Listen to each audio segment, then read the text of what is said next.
1 Samuel 31, 7 through 13, and 2 Samuel 1, 1 through 16.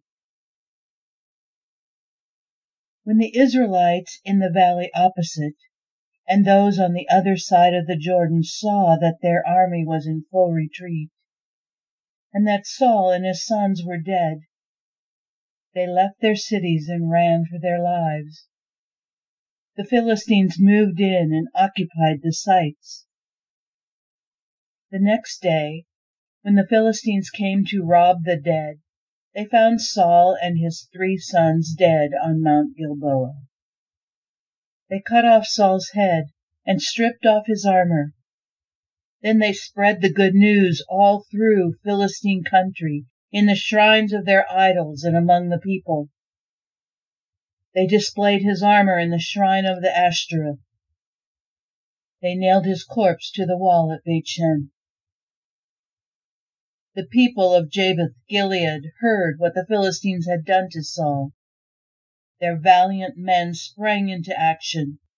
They traveled all night, took the corpses of Saul and his 3 sons from the wall at Beit-Shen, and carried them back to Jabesh, and burned off the flesh. They then buried the bones under the tamarisk tree in Jabesh, and fasted in mourning for 7 days. Shortly after Saul died, David returned to Ziklag from his rout of the Amalekites. 3 days later a man showed up unannounced from Saul's army camp. Disheveled and obviously in mourning, he fell to his knees in respect before David. David asked, "What brings you here?" He answered, "I've just escaped from the camp of Israel." "So what happened?" said David. "What's the news?"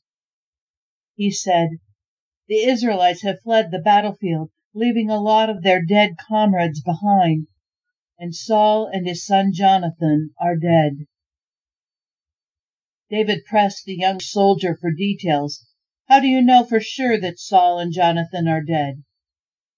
"I just happened by Mount Gilboa and came on Saul, badly wounded and leaning on his spear, with enemy chariots and horsemen bearing down hard on him. He looked behind him, saw me, and called me to him. 'Yes, sir,' I said, 'at your service.' He asked me who I was, and I told him, 'I'm an Amalekite.' 'Come here,' he said, 'and put me out of my misery. I'm nearly dead already, but my life hangs on.' So I did what he asked. I killed him. I knew he wouldn't last much longer anyway. I removed his royal headband and bracelet, and have brought them to my master. Here they are." In lament, David ripped his clothes to ribbons. All the men with him did the same. They wept and fasted the rest of the day, grieving the death of Saul and his son Jonathan, and also the army of God and the nation Israel, victims in a failed battle. Then David spoke to the young soldier who had brought the report. "Who are you, anyway?" "I'm from an immigrant family, an Amalekite." "Do you mean to say," said David, "that you weren't afraid to up and kill God's anointed king?" Right then he ordered one of his soldiers, "Strike him dead."